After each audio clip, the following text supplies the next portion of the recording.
ರಿಯಾಯಿತಿ ಕೊಡಬೇಕು ಅನ್ನೋದನ್ನ ಬೇಡಿಕೆ ಅವತ್ತಿಂದ ಇಟ್ಕೊಂಡಿದ್ದೇವೆ. ಅವತ್ತಿಂದನೂ ನಮಗೆ ಸರ್ಕಾರ ಸುಮ್ಮನೆ ಮೂಗಿಗೆ ಕೆಲಸಗಳನ್ನ ಮಾಡ್ಕೊಂಡು ಬರ್ತಾ ಇದೆ. ನಾವು ಕೇಸ್ ಹಾಕುವಂಥ ಉದ್ದೇಶ ಇರಲಿಲ್ಲ. ಮಾನ್ಯ ಮುಖ್ಯಮಂತ್ರಿಗಳನ್ನೇ ಇದನ್ನು ನಮಗೆ ಪ್ರೊವೋಕ್ ಮಾಡಿ ನಾನೇನು ಮಾಡೋಕ್ಕಾಗೋದಿಲ್ಲ, ಕ್ಯಾಬಿನೆಟ್ ನಿರ್ಧಾರ ತಗೊಂಡಿದ್ದೇವೆ ಅಂತ ಅಂದ್ಬಿಟ್ಟು ನಮ್ಮ ಕಡೆಯಿಂದ ಕೇಸ್ ಹಾಕ್ಸಿದ್ದೇವೆ. ಇವತ್ತು ಇಡೀ ಸಿಸ್ಟಮ್ಗೆ ಅದು ದೊಡ್ಡ ಸಮಸ್ಯೆ ಆಗಿದೆ.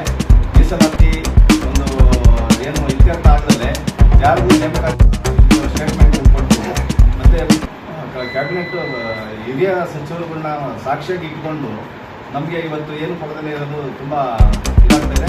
ಹಾಗಾಗಿ ಈಗಲೂ ಅವರು ನಮ್ಮ ಅಲೆಮಾರಿ ಬಗ್ಗೆ ಏನು ಚರ್ಚೆ ತೆಗಿತಾ ಇಲ್ಲ.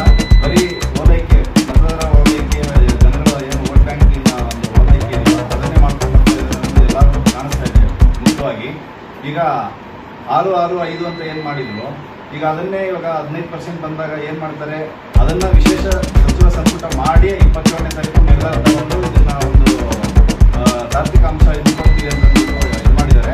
ಆದರೆ ನಮ್ಗೆ ಇವಾಗಲೂ ನಮ್ಮ ಅಲೆಮಾರಿಗಳ ಬಗ್ಗೆ ಚರ್ಚೆ ಇರೋದ್ರಿಂದ ವಿಶೇಷ ಸಚಿವ ಸಂಪುಟ ಆಗೋದ್ರ ಒಳಗಡೆ ನಾವು ಇವತ್ತು ಏನು ಐಕ್ಯತಾ ಸಭೆಯಲ್ಲಿ ಎಲ್ಲ ಸಮುದಾಯದ ಸಂಸತ್ ಸಮುದಾಯದ ರಾಜ್ಯಾಧ್ಯಕ್ಷಗಳು ಮುಖಂಡರುಗಳೆಲ್ಲ ಸೇರಿಕೊಂಡು ಒಂದು ನಿರ್ಧಾರ ಬಂದು 27ನೇ ತಾರೀಕು ಪೂರ್ತಿ ದಿನ ಸಚಿವ ಸಂಪುಟ ಇತ್ಯರ್ಥದಲ್ಲಿ ಅಲೆಮಾರಿಗಳಿಗೆ ನ್ಯಾಯ ಕೊಡಿಸುವವರೆಗೂ ಒಂದು ದೊಡ್ಡ ನೀರು ಕುಡಿದಲೆ, ಊಟನೂ ಮಾಡದಲೆ, ಮತ್ತೆ ವಿದ್ಯಾರ್ಥಿಗಳು ಮತ್ತೆ ಬುದ್ಧಿಜೀವಿಗಳು ಮತ್ತೆ ಶುಗರು ಏನು ನಮ್ಮ ಇದಿದ್ರೂ ಪರವಾಗಿಲ್ಲ ಹೋರಾಟದಲ್ಲಿ ಬೆಂಬಲಿಸ್ತೀವಿ ಅಂತ ಎಲ್ಲ ನಿರ್ಧಾರ ತಗೊಂಡು ಅವತ್ತು ನಿರಾಹಾರ ಸತ್ಯಾಗ್ರಹ ಮಾಡೋದಕ್ಕೆ ತೀರ್ಮಾನ ತಗೊಂಡಿದ್ದೇವೆ.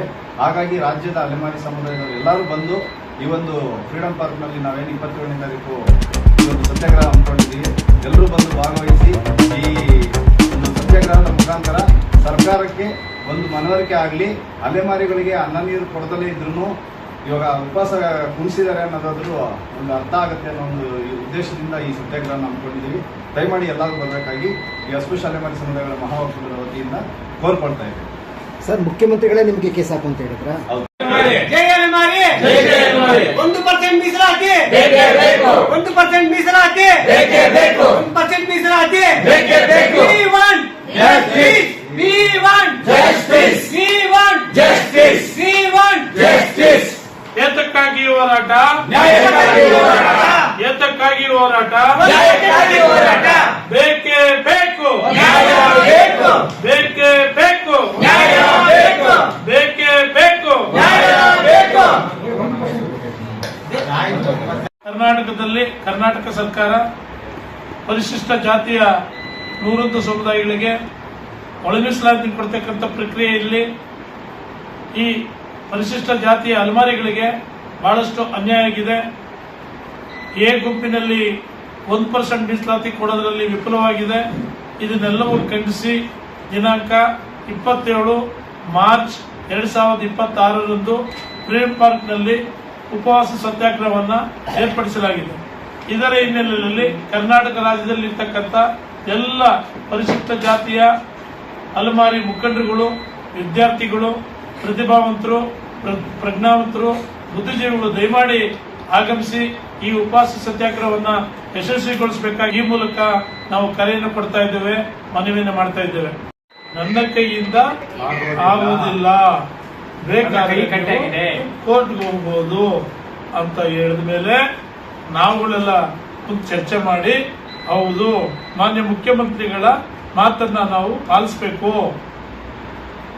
ಆ ಮುಖ್ಯಮಂತ್ರಿಗಳ ಮಾತನ್ನು ಉಳಿಸಬೇಕು ಅನ್ನೋ ದೃಷ್ಟಿಕೋನ ಇಟ್ಕೊಂಡು ಕೋರ್ಟ್ಗೆ ಹೋಗಿರ್ತಕ್ಕಂಥದ್ದು. ನಾವಾಗ ಹೋಗಿಲ್ಲ.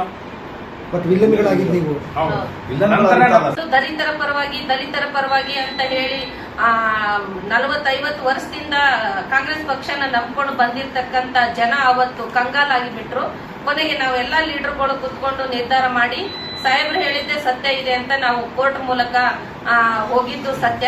ಈಗ ಅದನ್ನೇ ತಕ್ಕೊಳ್ರಿ ಅಂತ ಹೇಳ್ತಿದ್ದಾರೆ, ತಕ್ಕೊಂತೀವಿ. ನೀವು ನಿಮ್ಮ ಮಾತಿನ ಪ್ರಕಾರ ಈ ನಿಮ್ಮ ರಾಜಕೀಯ ಕೊನೆ ಹಂತದ ಒಂದು ಅಂತ್ಯದ ತೀರ್ಮಾನ ದಲಿತರ ಪರವಾಗಿ ಇರುತ್ತೆ ಅಂತ ನಾವು ವಿಶ್ವಾಸಾರ್ಹರಾಗಿ ನಿಮ್ಮಲ್ಲಿ ಇವತ್ತು ಉಪವಾಸದಿಂದ ಕುಂತು ನಮ್ಮ ಹಕ್ಕನ್ನು ಬೇಡ್ತಾ ಇದ್ದೀವಿ.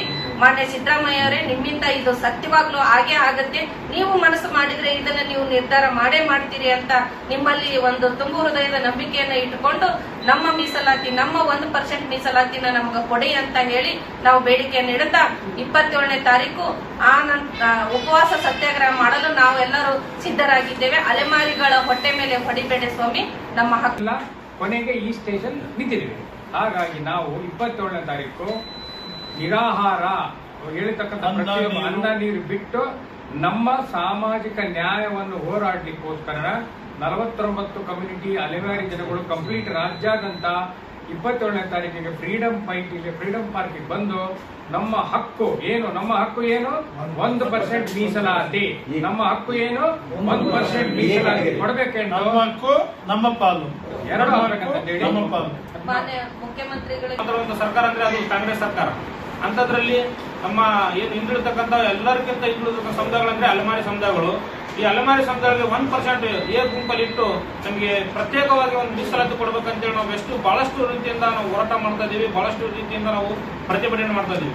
ಆದ್ರೆ ನಮ್ಮ ಕಡೆ ಯಾವುದೇ ರೀತಿ ಇದುವರೆಗಾದ್ರೂ ಒಂದಿಷ್ಟು ಏನು ಆಸೆನೇ ಇಲ್ಲ. ಏನಾಗುತ್ತೋ ಏನ್ ಬಿಡುತ್ತೋ ಏನ್ ಬಿಡುತ್ತೋ ಒಂದಷ್ಟಾಗಿದೆ.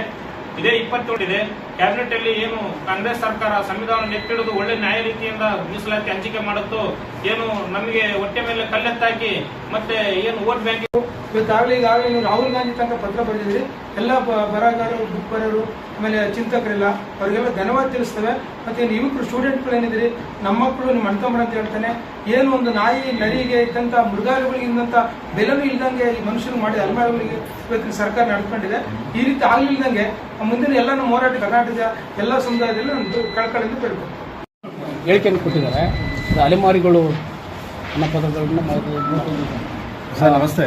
ಧ್ಯಾನ ಪ್ರಕಾಶ್ ಸ್ವಾಮೀಜಿ ಅವರು ನಿನ್ನೆ ಹೇಳಿದರು ಚಂದಾಸರು ಅವರು ಚಲವಾದಿಯಲ್ಲಿ ಬರ್ತಾರಂತ. ಅದು 100ಕ್ಕೆ 100 ಸತ್ಯ. ನಾವು ಚಲವಾದಿ ಒಳಪಂಗಡನೇ ಚಂದಾಸರು, ಹೊಲದಾಸರು, ಮಾಲದಾಸರು. ಅದರ ಸ್ವಾಮೀಜಿ ಅವರು ಹೇಳ್ತಾರು ಬರ್ತಾರಂತ. ಸ್ವಾಮಿ, ನಮ್ಮ ಹಿಂದೆ 17,000 ಇರುವಂಥ ಮಾಲದಾಸರಿದಾರು, 20,000 ಇರುವಂಥ ಹೊಲೆದಾಸರಿದಾರು. ಅವರು ಚಂದಾಸರು, ಹೊಲದಾಸರು, ಮಾಲದಾಸರು 3 ಒಂದೇ ಪಂಗಡವು. SC ಪಟೇಲೇ ಬರ್ತಾವೋ, ಚಲವಾದಿಯವರ ಒಳ ಪಂಗಡನ ನಮ್ಮದು. ಆದರೆ ಸ್ವಾಮೀಜಿ 80 ವರ್ಷ ಆಯಿತು ಸ್ವತಂತ್ರ ಬಂದು. ಬೇರೆ ಬೇರೆ ಸಮುದಾಯದವರು SC ಪಟೇಲರವರು ಎಲ್ಲ ಇದನ್ನು ಮಾಡ್ಕೊಂಡ್ರಲ್ಲ, ರಿಸರ್ವೇಷನ್ ಎಲ್ಲ ಪಡ್ಕೊಂಡ್ರು. ನಮ್ಮ ಸಮುದಾಯಗಳು ಇನ್ನೂ ಎಲ್ಲೂ ರಿಸರ್ವೇಷನ್ ಪಡ್ಕೊಂಡಿಲ್ಲ. ಎಲ್ಲಿ ಒಬ್ಬ ಗ್ರಾಮ ಪಂಚಾಯತಿ ಅಧ್ಯಕ್ಷ ಕೂಡ ಇಲ್ಲ ಇಡೀ ಕರ್ನಾಟಕದಲ್ಲಿ. ಒಬ್ಬ KS ಆಫೀಸರ್ ಇಲ್ಲ. ಆದರೆ ಒಂದು ನೆನಪಿರಲಿ ನಿಮಗೆ, ಅಲ್ಮಾರಿಗಳು ನಮ್ಮಲ್ಲಿ ಬರ್ತಾರೋ, ಅಲ್ಮಾರಿಗಳು ಅವೈಜ್ಞಾನಿಕವಾಗಿದೆ ನಾಗಮೋಹನ್ ದಾಸ್ ವರದಿ ಅಂತ ಹೇಳ್ತೀರಿ. ನಾಗಮೋಹನ್ ದಾಸ್ ವರದಿ ದಯವಿಟ್ಟು ತಾವು ಓದಿ ತಿಳ್ಕೊಳ್ಳಿ, ಇಲ್ಲಾಂದ್ರೆ ಬೇರೆ ಯಾರ ಕಡೆಯಿಂದ ಓದಿಸಿ ತಿಳ್ಕೊಳ್ಳಿ. ನಾಗಮೋಹನ್ ದಾಸ್ ಅವರು ಅದರಲ್ಲಿ ಸ್ಪಷ್ಟವಾಗಿ ಹೇಳಿದರು, ಅಲ್ಮಾರಿಗಳು ಅಂತ ಎಲ್ಲೂ ಪದ ಬಳಸೇ ಇಲ್ಲ. ಸೂಕ್ಷ್ಮ ಮತ್ತು ಅತಿ ಸೂಕ್ಷ್ಮ ಸಮುದಾಯಗಳು ಅಂತ ಹೇಳಿದರು.